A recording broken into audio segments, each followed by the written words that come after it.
नमस्कार।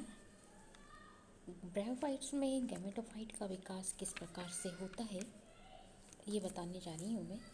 तो ब्रायोफाइट जो कि गैमेटोफिटिक प्लांट है और ये भ्रूण एम्ब्रियो को निर्माण करने वाले पादप वर्ग का सबसे प्रिमिटिव पादप समूह है। और इन प्लांट्स को आवासीय प्रकृति के कारण इन प्लांट्स को एम्फीबियंस भी कहा जाता है। ये माप में बिल्कुल ऐसे सूक्ष्मदर्शी से मतलब नग्न आँखों से नहीं देखे जा सकते। ऐसे प्लांट्स भी साइज़ में ऐसे भी हैं और काफ़ी बड़े थैलस के रूप में भी पाए जाते हैं। कुछ मृतोपजीवी वो भी पाए जाते हैं। तो हम आते हैं कि इनका विकास गैमेटोफाइट जो है इसका विकास, इसके थैलस का विकास किस प्रकार से हुआ है।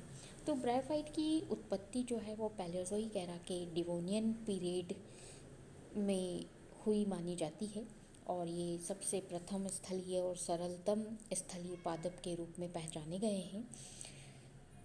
इनके गैमेटोफाइट के विकास में दो परस्पर विरोधी परिकल्पनाएं प्रस्तुत की गई हैं साइंटिस्ट के द्वारा। तो सर्वप्रथम दो हाइपोथेसिस हैं। एक हाइपोथेसिस जो फर्स्ट हाइपोथेसिस जो है जिसके द्वारा ऐसा माना जाता है, इसके अंदर जो साइंटिस्ट ने जो परिकल्पना प्रस्तुत की है, ऐसा माना जाता है कि जो आदिम गैमेटोफाइट है, जो प्रिमिटिव गैमेटोफाइट है, वो सीधा और पर्णिल शाखा लीफी शूट था जो कि रेडियली सिमेट्री अवस्था को प्रदर्शित करता था। अब जो और ये जो गैमेटोफाइट है ये सरलीकरण मतलब सिंप्लीफिकेशन या फिर गैमेटोफाइट के रिडक्शन के द्वारा प्राप्त हुआ।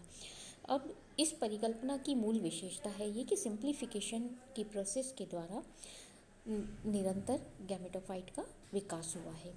इस परिकल्पना को समर्थन देने वाले जो साइंटिस्ट हैं वो है वैटस्टीन, कश्यप, चर्च, इवांस आदि के द्वारा इस परिकल्पना को, सिंप्लीफिकेशन की परिकल्पना को समर्थन दिया गया। इस परिकल्पना में साइंटिस्ट के द्वारा यह स्पष्ट किया है कि पृथ्वी पर सबसे पहले ब्रायोफाइट पादप जो है वो ब्रायोफाइट्स जो है वो मांस के समतुल्य लीफी इरेक्ट और लीफी पादप थे, लीफी स्ट्रक्चर में थे। और ये इरेक्ट गैमेटोफाइट से जंजरमेनियल्स प्रकार के डॉर्सी वेंट्रल गैमेटोफाइट का विकास हुआ, ओरिजिन हुआ है। विकास की अंतिम अवस्थाओं में ये डॉर्सी वेंट्रल हैप्लॉइड और दूसरे प्रकार के जो flatten leafless dorsiventral gametophytes marchantial के सदस्य जैसे रिक्शिया, मार्किनशिया आदि का विकास हुआ। मतलब दो फाइलोजेनेटिकली दो लाइनों को बताया गया है। तो यहाँ पर जो सबसे आदिम माना गया है वो ब्रायोप्सीडा, उसके बाद जंदरमेनियल्स का विकास हुआ इनके द्वारा, सिंप्लीफिकेशन की प्रोसेस, रिडक्शन की प्रोसेस या सिंप्लीफिकेशन की प्रोसेस के द्वारा, और उसके बाद मार्केंशियल्स विकसित हुए। तो जो प्रोग्रेस जो इवोल्यूशन मतलब जो इवोल्यूशन का जो ट्रेंड है वो यहाँ पर कॉम्पैक्शन, कंडेंशन और फ्यूज़न का परिणाम है।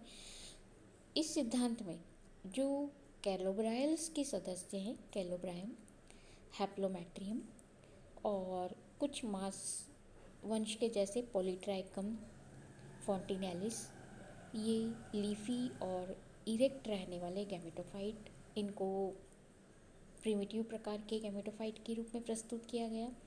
और इनसे ही प्रोस्टेट लीफी गैमेटोफाइट का विकास हुआ और लीफी थैलस लाइक जैसे जंदरमेनियल्स, और अंत में dorsiventral flattened and leafless gametophyte का विकास हुआ, जैसे हिपैटिसी, एंथोसेरोटेसी, इन थैलस का विकास हुआ। इस परिकल्पना को भारत में ब्रायोलॉजिस्ट कश्यप ने मार्केंशियल्स के सदस्य पर अनुसंधान के द्वारा इस परिकल्पना को प्रमाणित किया। इसके बाद प्रोफेसर मेहरा ने भी इसी संदर्भ में उल्लेख किया कि मार्केंशियल्स ऑर्डर के जो पादपों की उत्पत्ति है वो लीफी पादप से जंदरमेनियल्स को बताया गया और उसके बाद यही कॉम्पैक्शन, कंडेंसेशन और फ्यूज़न का परिणाम इस सिंप्लीफिकेशन की थियरी है। इसके बाद ये यहाँ पर आप हम देख रहे हैं, ये जो सबसे पहले ये मॉस लाइक प्लांट्स है, पॉलीट्राइकम, फ्यूनेरिया। इसके बाद जंजरमेनियल्स, ये पोरेला। फिर यदि हम देखें तो फिर धीरे मार्केंशिया, रिक्शिया, ये रिक्शा की हैबिट, इस तरह से ये विकास का क्रम इस तरह से चला है। इसके बाद जो सेकंड हाइपोथेसिस है, सेकंड हाइपोथेसिस को समर्थन करने वाले कैवर्स, कैंपबेल आदि साइंटिस्ट ने इस सेकंड हाइपोथेसिस को समर्थन किया है। एडवांस मतलब इसके अंदर प्रोग्रेसिव इवोल्यूशन को समर्थन किया है। तो प्रोग्रेसिव इवोल्यूशन मतलब कि सिंप्लीफिकेशन, सिंपलेस्ट से कॉम्प्लेक्स फॉर्म की तरफ आगे बढ़ना। तो इसको कैंपबेल और कैवर्स ने समर्थन दिया है इस हाइपोथेसिस को। इनके अनुसार ब्रायोफाइट्स का जो प्रिमिटिव ब्रायोफाइट्स है वो सरल, एकदम सिंपल और डॉर्सीवेंट्रल और भूमि पर लेटा हुआ थैलस है, जो बाह्य आकारिकी में बिल्कुल सरल और आंतरिक में अविभेदित ऊतकीय था, मतलब अविभेदित, जिनके अंदर ऊतकों का विभेदन नहीं किया जा सकता था। इस तरह की सिंपलेस्ट संरचना थी। कैवर्स के अनुसार जैसे स्फीरोकार्पस सबसे प्रिमिटिव, स्फीरोकार्पस जैसे स्फीरो और रिक्शिया, तो इसको स्फीरोकार्पस नाम दिया। फिर जो सबसे प्रिमिटिव माना गया तो स्फीरोकार्पस युग्मोद्भिद, ये गैमेटोफाइट स्फीरोकार्पस सबसे प्रिमिटिव माना गया। और उसके बाद रिकॉर्डिया, मैड्जरिया को सबसे प्रिमिटिव गैमेटोफाइट, कैंपबेल ने जो कहा वो रिकॉर्डिया और मैड्जेरिया को सबसे प्रिमिटिव गैमेटोफाइट कहा। अब सिंपल गैमेटोफाइट से अति विकसित एडवांस गैमेटोफाइट का विकास जो है दो प्रक्रमों के द्वारा यहाँ पर हुआ। जो स्फीरोकार्पस, जो फर्स्ट प्रक्रम है हमारा, वो स्फीरोकार्पस से जैसे सिंपलेस्ट युग्मो गैमेटोफाइट से मार्केंशियल्स की विभिन्न जातियों के गैमेटोफाइट का विकास हुआ। और ये जो एक्सटर्नल मॉर्फोलॉजी में बिल्कुल सरल थे, लेकिन एनाटॉमी में ये जटिल होते गए, मतलब इनकी आंतरिक संरचना कॉम्प्लेक्स होती गई। और आंतरिकी इंटरनल स्ट्रक्चर के अंतर्गत इनकी बाह्य त्वचा के अंदर इंटरनल मॉर्फोलॉजी, जो हम इंटरनल स्ट्रक्चर जो एनाटॉमी हम कह रहे हैं, उसके अंदर एयर पोर्स और एयर चैम्बर्स का विकास, साथ ही में फोटोसिंथेटिक फिलामेंट का निर्माण होना, ये लक्षण इसमें सम्मिलित किए गए। इसके बाद ये यहाँ पर ये स्फीरोकार्पस, पोरेला, कैलोब्रायम, जो विकास का सिंपलेस्ट क्रम, मतलब सिंपल फॉर्म से कॉम्प्लेक्स फॉर्म की तरफ, तो पोरेला, कैलोब्रायम, फिर पॉलीट्राइकम जो मॉस ग्रुप को बिलोंग करता है। दूसरा, इसी में जो दूसरा प्रक्रम है विकास का, तो जंजरमेनियल्स और कैलोब्रायल्स ऑर्डर के गैमेटोफाइट का उद्भव हुआ है। इन थैलस में जो आंतरिक संरचना है सरल, मतलब जो एयरपोर, जहाँ आंतरिक संरचना के मामले में हम कह रहे हैं एयरपोर और एयर चैम्बर्स। पहले वाले प्रक्रम में हमने कहा था कि आंतरिक संरचना में ये जटिल थे, मतलब एयरपोर और एयर चैम्बर्स उपस्थित थे। लेकिन यहाँ पर जो सेकंड प्रक्रम है जो विकास का, यहाँ पर एयरपोर और एयर चैम्बर्स अनुपस्थित रहे और इनके अंदर जो हैप्लॉइड थैलस के बाहरी लक्षणों में जटिलता उत्पन्न होने लगी। और धीरे धीरे ये जटिलता उत्पन्न होने से यहाँ पर लीफी गैमेटोफाइट जंजरमेनियल्स ऑर्डर का विकास हुआ। और इन्हीं लीफी गैमेटोफाइट से अति विकसित मॉस के समान पॉलीट्राइकम, मतलब ब्राइडी ग्रुप पॉलीट्राइकम, इनका विकास हुआ। युग्मोद्भिद का विकास माना, मतलब लीफी गैमेटोफाइट का विकास माना जाता। अब ये विकास के दो प्रक्रम थे। अब यहाँ पर हम इनका जो थैलस का जो ट्रेंड है, गैमेटोफाइट इवोल्यूशनरी ट्रेंड जो ब्रायोफाइट में थैलस का है, तो थैलस के अंदर हम यहाँ पर ब्रायोफाइट के अंदर यहाँ थैलस का जो दो प्रकार के पादप थैलस के स्वरूप को माना गया है यहाँ पर। तो ये इस स्ट्रक्चर में आप देख सकते हैं, ये एयरपोर, एयर चैम्बर्स इसके अंदर पाए गए हैं। ये मार्केंशिया एयर, ये सिंपल रिकॉर्डिया, यहाँ पर किसी तरह का टिश्यू का डिफ्रेंशिएशन नहीं है। यहाँ पर मार्केंशिया में आते हैं एयर चैम्बर्स, एयर पोर्स दिखाई देते हैं। पोरेला के अंदर हम फिर से देखते हैं, यहाँ पर ये कोई किसी भी तरह का टिश्यू डिफ्रेंशिएशन हमको दिखाई नहीं देता है, और जो एक ही तरह का टिश्यू है और उसी में क्लोरोप्लास्ट पाया गया है। तो यहाँ पर ये जो और थैलस का जो ट्रेंड है, हम यहाँ पर थैलस जो इसका फॉर्म है, थैलस फॉर्म्स उनमें जो ट्रेंड है, तो थैलस फॉर्म हमको दो तरह के थैलस फॉर्म मुख्य रूप से दिखाई देते हैं। एक फोलियस फॉर्म, एक थैलोस फॉर्म, और दूसरा फोलियोस फॉर्म। अब इन थैलोस फॉर्म में लीवर वर्ट आते हैं और फोलियोस फॉर्म के अंदर मॉस आते हैं, जो कि लीफी फॉर्म कहलाता है। इन दोनों के बीच का भी एक स्वरूप है, इंटरमीडिएट फॉर्म होता है। तो इन तीनों स्वरूप में कुछ समानताएं पाई जाती हैं, जैसे प्लांट बॉडी जो है वो डिफ्रेंशिएट नहीं की जा सकती। इनके अंदर वस्कुलर संवहन मतलब वस्कुलर सिस्टम या वस्कुलर टिश्यूज़ अनुपस्थित होते हैं। ग्रीन और ऑटोट्रॉपिक होते हैं और स्वतंत्र रूप से लाइफ साइकिल इनमें पाई जाती, और स्वतंत्र रूप से और जीवन चक्र में जो लाइफ साइकिल में गैमेटोफिट पीढ़ी का पाया जाना, सभी स्वरूप के अंदर, मतलब तीनों फॉर्म जो है इनके, थैलॉइड फॉर्म, फोलियस फॉर्म और इंटरमीडिएट फॉर्म। तो सबसे पहले हम आते हैं कि थैलॉइड फॉर्म क्या है। इसका विकास के प्रक्रम में हमने थैलॉइड फॉर्म, फोलियस फॉर्म सभी डिस्कस किए हैं। तो थैलियोस फॉर्म क्या है? तो ब्राफाइट में जो हमने जो प्रोग्रेसिव एवोल्यूशन की जो थियरी हाइपोथेसिस कही है, तो फोलियोस हाइपोथेसिस थैलो सॉरी जो प्रोग्रेसिव एवोल्यूशन की हाइपोथेसिस, उसके अंदर हमने थैलॉइड फॉर्म को सबसे सरलतम स्वरूप माना है, और मार्केंशियल्स, एनेक्रोगाइन्स, जंजरमिनियल्स और एंथोसेरोप्सिडा के सदस्यों में इस तरह का थैलोस फॉर्म पाया जाता है। इनके थैलस की आकृति जो है वो लीवर के समान लोब के रूप में, लोब के सदृश्य पाई जाती है। ये डोर्सीवेंट्रल, चपटे, प्रोस्टेट और पाए जाते हैं, प्रोस्टेट होते हैं, और इनमें द्विभाजी शाखन पाया जाता है। कुछ में स्पष्ट मिड्रिप पाई जाती हैं और कुछ में मिड्रिप नहीं पाई जाती हैं। स्पष्ट मिड्रिप जैसे रिक्शिया, मार्केंशिया, मैट्जरिया, डेंड्रोसिरोस, इनमें स्पष्ट मिड्रिप पाई जाती है, लेकिन रिकॉर्डिया इनमें स्पष्ट रूप से मिड्रिप नहीं पाई जाती। कॉर्सिनिया में 2-3 बार द्विभाजी शाखन, टार्जोनिया में आंशिक रूप से द्विभाजी शाखन, प्लेजियोकाज्मा, फिम्ब्रिया, नोटोथैलस, एंथोसेरोस आदि के अंदर इसी स्वरूप के सभी उदाहरण हैं। अब जो आंतरिक स्वरूप में विभेदन पाया जाता है, तो लीवर वर्ट में आकारिकी में जो वेंट्रल सतह है वहाँ पर राइजोइड और जल अवशोषण करने वाली संरचनाएं पाई जाती है, और डोर्सल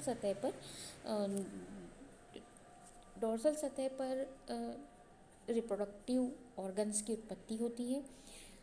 इंटरनल स्ट्रक्चर में लीवर वर्ट में फोटोसिंथेसिस और स्टोरेज रीजन में विभक्त होते हैं ये, और किसी प्रकार का मतलब स्पेशल जो विभेदन है वो दिखाई नहीं देता। एंथोसेरोप्सिडा के अंदर जो है वो आंतरिक विभेदन का मतलब टिश्यू डिफ्रेंशिएशन का यहाँ पर अभाव होता है। मैगोसेरोस के अलावा अन्य सदस्यों के अंदर बड़े क्लोरोप्लास्ट, हरी कोशिकाएं और बड़े बड़े क्लोरोप्लास्ट मतलब जो कोशिकाएं, सेल्स हैं, वो बड़े बड़े क्लोरोप्लास्ट युक्त होती हैं। एयर चैम्बर, एयर पोर की उपस्थिति ज़्यादातर सभी में देखी जाती है, क्योंकि इनके अंदर वस्कुलर टिश्यूज़ का अभाव होता है।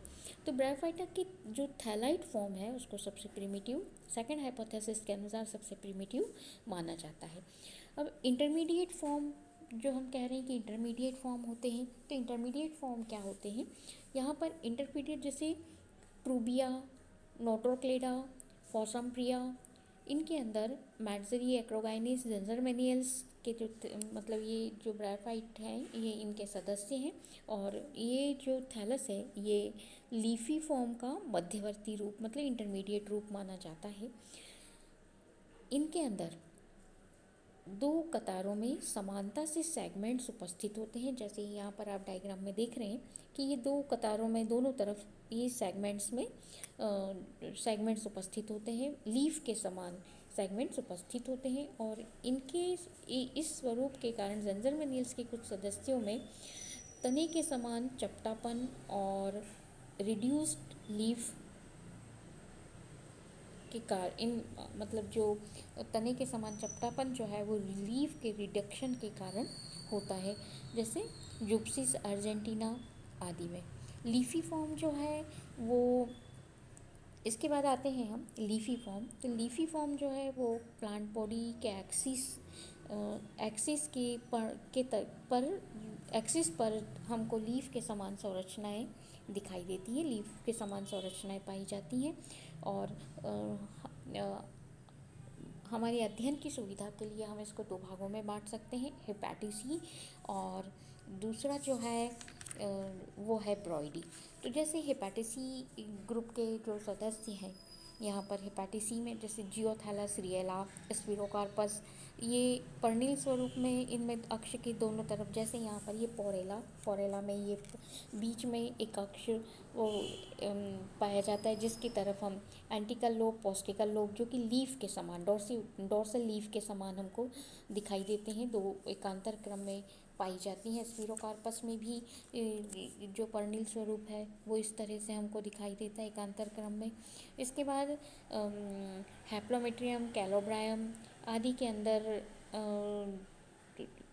अक्ष जो है वो भूमिगत होता है और लीफ या कह लो कि लीफ के समान अपेंडेजेस विहीन ये पाए जाते हैं।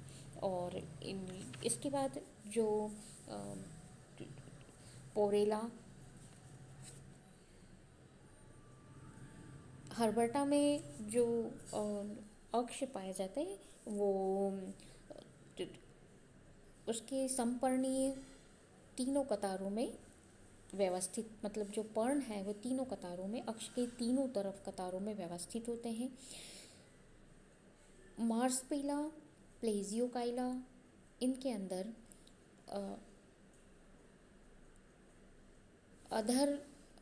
अधर पर्ण जो है लीफ, बेसल लीफ जो है वो अवशोषी होने के कारण द्विपंक्तिक हो जाती है। और ट्राइकोलिया, टोमेंटेला, इनके अंदर बार बार डिवीज़न होने के कारण जो थैलस है वो फिलामेंटस दिखाई देने लगता है। तो इस तरह से, और पोरेला में जैसे एंटिकल लोब, पोस्टिकल लोब पाए जाते हैं, कुछ सदस्यों के अंदर वाटर सेक्स भी पाए जाते हैं। तो इस तरह से ये लीफी फॉर्म ये थैलॉइड फॉर्म जो इंटरमीडिएट फॉर्म है जिसके अंदर ये लीफी फॉर्म है, जो लीफी फॉर्म में ये हम यहाँ पर पोरेला, जहाँ पर मतलब जैसे लीफ का अपेंडेजेस के रूप में लीफ का पाया जाना। अब इसके बाद ब्रॉयडी जिसके अंदर हमको लीफ लाइक स्ट्रक्चर, जिनको हम गैमेटोफोर भी कहते हैं, और ये एडवांस प्रकार के होते हैं। लीफी स्वरूप में इसमें स्टीम, एक अक्ष के रूप में स्टीम पाया जाता है और उसके चारों तरफ के और एक सेंट्रल एक्सिस, उसके चारों तरफ पर्ण के समान, लीफ के समान उपांग एक स्पाइरल क्रम में व्यवस्थित होते हैं। और स्टेम के आधार से राइजोइड के समान संरचनाएं विकसित होती हैं जो वाटर एब्जॉर्प्शन और स्थिरीकरण का कार्य करती हैं। तो इस प्रकार से मॉसिस में बक्सबॉमिया, इपीफेरम, डॉसोनिया, इनके अंदर जो स्टेम है, मतलब स्टेम के समान जो संरचना जिसके ऊपर लीफ स्पाइरली अरेंज होती है वो लगभग 40 से 70 सेंटीमीटर तक लंबा होता है। पॉलीट्राइकम कोम्यून में 150 सेंटीमीटर तक लंबा होता है। तो इस प्रकार से ये इनका लीफी फॉर्म है और इनमें ब्रांचिंग सिस्टम पाया जाता है। लीफी फॉर्म में दो तरह का ब्रांचिंग सिस्टम पाया जाता है। एक ब्रांचिंग सिस्टम को एपोकार्पस कहा जाता है, दूसरे को प्लूरोकार्पस कहा जाता है। एपोकार्पस जो है वहाँ पर एपोकार्पस स्वरूप में जो एपिकल ग्रोथ है वो रुक जाती है, और प्लूरोकार्पस में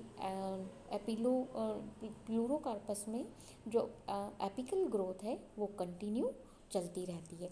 तो इस प्रकार से ये तीन फॉर्म होते हैं, और इन तीन फॉर्म के रूप में ये पाया जाता है। और थैलस और जो लास्ट में हम निष्कर्ष के रूप में यही कहेंगे कि ब्रायोफाइट का थैलस जो है वो विकासीय प्रवृत्ति थैलस स्वरूप में जो पर्णिल स्वरूप की ओर प्रोग्रेसिव पाई जाती है। तो प्रोग्रेसिव इवोल्यूशन को ही फाइनली प्रोग्रेसिव इवोल्यूशन को कि थैलाइड फॉर्म से लीफी फॉर्म की तरफ इवोल्यूशन होता है, प्रोग्रेसिव इवोल्यूशन को माना गया है। यहाँ पर ये जो इवोल्यूशन एडवांस ये प्रिमिटिव थैलस, ये हम चार्ट से बताएं तो प्रिमिटिव थैलस, रिक्शिया, लीवरवर्ट, इसके बाद मैडजर्नी, एक्रोगाइनी, ट्रूबिया, फॉसम्ब्रेनिया जो इंटरमीडिएट थैलस है, फिर लीफी फॉर्म एक्रोगाइनस, और दो तरह का लीफी फॉर्म हमको दिखाई दे रहा है, एक्रोगाइनस और प्लूरोकार्पस। तो एक्रोगाइनस इंटरमेनियल्स में फिर ये वापस हेपाटिसी रिएला, और यहाँ पर ये प्लूरोकार्पस मॉस फॉर्म में, और यहाँ पर फ्यूनेरिया। तो इस तरह से ये प्रोग्रेसिव इवोल्यूशन थैलाइड फॉर्म से लीफी फॉर्म की तरफ होता है। धन्यवाद।